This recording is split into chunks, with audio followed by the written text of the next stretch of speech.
Welcome back, Nick Lenz's Comic Corner, Classic/Non-Classic. This is episode number 272. And even on the last episode, I did say this would be a triple shot. I have 3 trades left to review, so I figured I'll do a triple shot. I don't do these very often, so why not do another one? It's been a little while. I haven't had one for about 10, 15 episodes, give or take. I'm not really remember exactly how long it's been.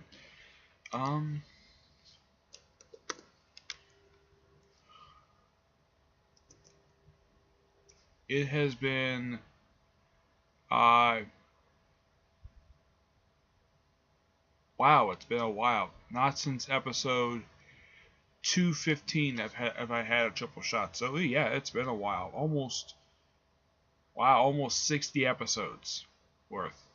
Well, because it's not exactly these come out every day. I produce about 2 or 3 of these a day at a time, just to get the thing moved forward. But yeah, triple shot. Alright. This is the 13th triple shot. No, this is not going to be unlucky. First up, Daredevil, Back in Black, Volume 1, Chinatown by Charles Soule and Ron Garney. With Goran Suzuka. I think it's I pronounced the first name. I'm sorry if I mispronounced your name, but the co-drew issue 4. Now, this collects the first 5 issues of Daredevil Volume 5. And, of course, the sneak preview thing from All New, All Different Marvel Now .1. Now, I know some people didn't like this style of storytelling when it comes to Daredevil. Like, they were used to Mark Waid's run the past few years. So, when there's one person who I've watched for a while, when he got to reviewing issue 1 of this, he dropped it immediately. It's like, no thank you. I personally do not have a problem with this particular style of storytelling, like how kind of dark it is. Because for one thing, Daredevil's been like this since the 80s. And also, even though he hasn't been like this since Andy Diggle's run, I personally don't have a problem with him because I've actually read issues like this from people like Brian Michael Bendis, Ed Brubaker, of course Andy Diggle, several writers.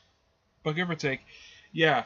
And some people thought that this character right here, Blind Spot, some people thought he was Gambit. Yeah. And the storyline was promoted, it was called The Devil's Apprentice, despite the fact the trade is called Chinatown. Well, because it takes place in Chinatown, and the main villain is a character called Ten Fingers. And he only appears for this one story, and he gets killed off at the very end. No, he does not get killed by Daredevil. Daredevil does not kill anybody in the story. He gets killed by the Hand. Which I keep thinking, though, when the heck did the Hand get back in full force? Because this is the first time I've actually seen the Hand like this since, I don't know, Superior Spider-Man. It's been a few. At this point when the storyline came out, it only had been 2 years since the fall of Shadowland. Since Shadowland was destroyed by Oxbiting. Yeah. Plus you have Daredevil in a brand new costume, which I believe this is his 5th costume overall. I mean, look at this thing. Sorry about the glare, but yeah, that is the costume. Now to show off the artwork, here's a sample of the artwork right here. Yep, this is a sample of this guy's artwork. It kind of looks like black and white-ish, but it still has some good colors to it, which I do praise. Now, one of people's biggest problems with this particular run so far is the fact that there's hardly any supporting characters aside from Blind Spot. Foggy Nelson appears for 1 issue of this particular storyline. He disappears for about... He doesn't reappear again until about 6 issues after issue 1. He appears in issue 7. But as far as I know, in about 9 issues that have been released for this volume, Foggy's only appeared in 2 issues, while in Mark Waid's run, he appeared in pretty much about every single issue. Also, another problem with this is that none of his villains. The Ten Fingers villain is okay. I mean, I do enjoy the tone of this, yes. Now, they use the tone from the Daredevil Netflix show. That's the reason why his costume is black, because, well, his costume was black in the show, despite the fact that was actually a costume that was based upon, excuse me, his Man Without Fear costume from the Frank Miller miniseries Man Without Fear. Dead Man Without Fear. So, they decided to have him wear a black costume, which, by the way, this is not the first time he's worn a black costume. Though this is not the same costume, but he did wear a black costume during the Andy Diggle run, during the whole Shadowland stuff, which I've heard a lot of people say it's bad. I've read the storyline. It's a pretty decent it's an okay story, but it's not awful. Yeah, to say the least. But I'll get to the Andy Diggle stuff another time. But this is still actually enjoyable. The villain is okay, but I enjoy everything else about this particular thing.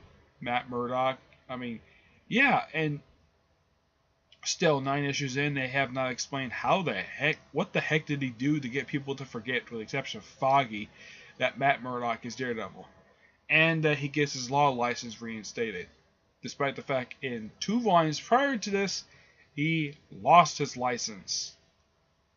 Yep. So, 8.5 out of 10. Good book. Show, you're doing a great job so far writing this character. Look forward to reading more issues of it when issue 10 comes out. Alright, next up is Superman Wonder Woman Volume 2, War and Peace. This trade collects issues 8 through 12, and number 1 of the series. The features in one shot, and the Wonder Woman features in one shot. Now, I've already talked about the Doom storyline. Now, pretty much most of the issues in here, except for the features and one shots appearing here, are all dealing with Doom. I mean, like 8 through 11 in the annual pretty much are a part of the crossover known as Superman Doom, and issue 12 just the aftermath. I've already talked about those issues in the Doom when I reviewed the Doom trade. Right now, I'm just gonna review the features in one shot for Wonder Woman and Superman Wonder Woman. In the features in thing, Superman apparently has been gone for about 5 years. So he returns, goes to Themyscira. It's a nice little 2-issue story, 2-part story. Luckily enough, this collects both issues. They did the same thing with the second trade for Aquaman and the others, where they collect because the Aquaman Futures and Aquaman and the others Futures and one shot. Both those 2 one shots were collected in the second trade for Aquaman and the others, which I have read. It's a good series. I don't know why no one actually really bought it that much. I don't know why the series got. I don't know why no one was buying it. But anyways, basically, Charles Shaw writes every issue in here. Tony S. Daniel does not necessarily draw every issue in here. I mean, of the entire 12-issue run Charles Shaw does, Tony S. Daniel only draws 10 issues. Of course, after this, he would later do the Deathstroke series. Like, here's some examples of the artwork. Like, I think this is supposed to be Tony S. Daniel. Let's see. Yeah, at some points the artwork does shift a bit. Yeah. Overall, it does say... Now, I would say that this particular art style is just different. Now, Tony S. Daniel was listed as the artist in here, but he's not the only artist in here. Basically, there are several different artists in this one trade alone.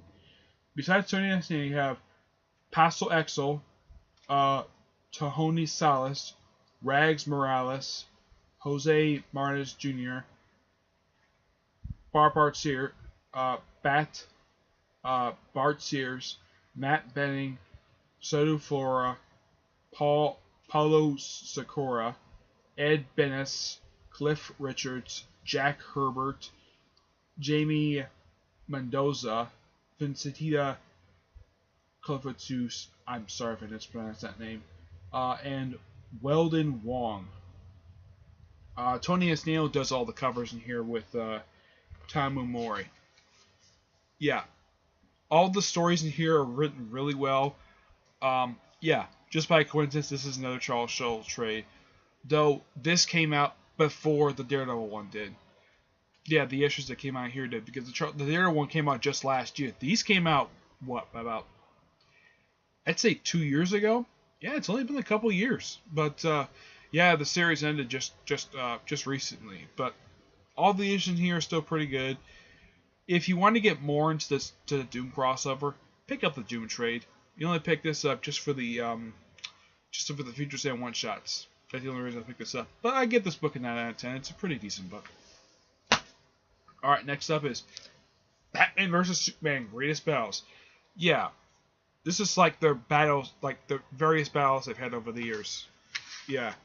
First, you have from the Hush storyline in Batman 612, the Man of Steel #3, which is the first post-crisis meeting between Batman and Superman. Batman #78, which is a completely pointless story. Justice League #2. Batman Volume 2, issues 35, 36, and Endgame. Though for 36, they actually stop halfway through the story. Yep. And from Dark Knight Returns #4. Now, I should note that there are various different writers in here. Now, the Batman issue is written by Jeff Loeb, and the artwork is done by Jim Lee. The Man of Steel, written and drawn by John Byrne. The Super Batman issue is written by Joe and Jack Kelly. Artwork by M. Benz. And of course, Justice League is done by Jeff Johns, and artwork is done by Jim Lee. The Batman issue is done by Scott Snyder, and the artwork is by Greg Capullo. And of course, Frank Miller does the story and pencils for Dark Knight Returns, with Claus Johnson in the inking. Here's Jim Lee style artwork. It's a pretty decent part of the storyline of Hush. Now, one thing about Superman Man of Steel #3, not only it's the first post-crisis meeting of Batman and Superman, it's also noteworthy for one other thing. The first appearance of this character. This is Magpie, a C-list Batman villain. Yes, she is a Batman villain, despite the fact she made her first appearance in Man of Steel #3. Yeah, she appeared on and off for the next 20 years after this particular issue, before Robinson killed her off, had her get killed off by a serial killer in the face-to-face story. If you want to get a full, I think there's one page that does show full front. A lot of the time when they show her, they always show her for the back. Yeah, that's one thing odd about this particular story. I mean, they always like showing her from the back. They never show her full front. Well, the only time only once, the entire time this whole story to do this, it's on this page right here. That's the only time they show her from the front.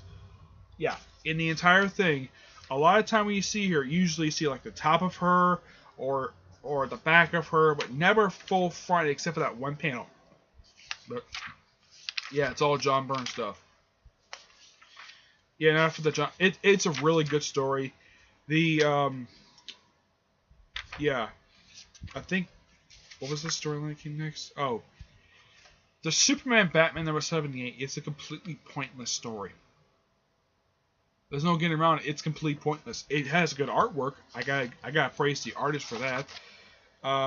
Ed Benz. Yeah, this is great artwork. It's just that the problem is this issue is completely pointless. It's the worst out of the entire thing. Yeah, I don't know why DC threw this particular issue in there. Yeah, I would think out of the entire series of Superman Batman, they threw this issue in there. Probably because it's the issue where they fight each other. Okay. Now, in the case of Justice League #2, they don't put in here the entire issue. They just put in here various pages from it. This is from the Justice League #2, which is just this is the Jim Lee artwork. Now, the artwork is great for this particular story, and the writing is fine. I don't have a problem with the writing. It's a new interpretation. Yeah. And here is the Greg Capullo stuff. Yep, here's the Greg Capullo. Now, I've already talked about much of the Endgame thing thanks to reviewing the Endgame trade, and I talked about the Justice League one because I reviewed the Justice League trade. Yeah, I'm glad they put in here both issues. Now, in the case of Endgame for issue 35, they put in here pretty much the entire issue. Yeah, they put in here the entire issue 35, but as for 36, they put in here 1, 2, 3, 4, 5, 6, 7. They only put in here the first 9 pages of the issue, and then you just stop, because that's where the fight ends. Because the rest of the issue is something else. Now, the last issue, I talked a little bit about this when I reviewed Dark Knight Returns. Now, they don't put in here the entire story, the entire issue. This is just pages from it. Yeah, the issue itself is really long, so yeah. Here's some Frank Miller artwork for you. Mid-80s artwork. Yeah. Now, my opinion of all the stories in here. All the stories in here I like, except for the Superman Batman issue. That one, I did not like the writing for that thing. The artwork was the best thing about the issue.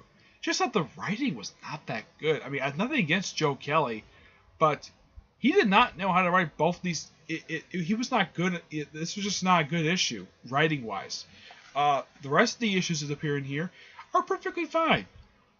Especially, like, anybody who's a fan of John Byrne and people who love the Man of Steel series, I highly recommend it.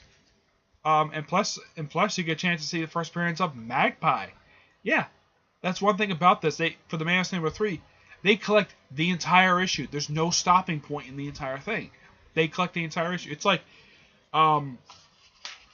the first couple issues they do in fact put in here the entire issue. Actually, the first 3 issues they did that for, but when it comes to the last 3 things, they just put in here like a few pages. That's the only thing I criticize about this whole thing is they don't put enough of the issues in here. But the whole point of it is simply just see, oh yeah, the various times that the Superman and Batman have fought. What about Superman 76? What about that issue? Why not throw that issue in there? Because that's the first time they ever actually met each other. They could have thrown that in there, but I honestly don't know. I mean, the only reason why they released this trade was in promotion of the Batman Superman film, which I have seen. I like it. I don't love it. I haven't seen the director's cut yet, so yeah. But this is so good. 8.5 out of 10. I'm going to take the extra half point off because I didn't like the writing in issue 70 as Superman Batman. But if you're interested about seeing like the various times Batman Superman fought, I do recommend picking this up. It's not completely necessary, but if you're curious, try it out. Alright, that's it for this episode. Stay tuned for episode 273. And definitely next episode, when I get a chance to do it, will be a double shot. Okay? Till then, see you there. Bye.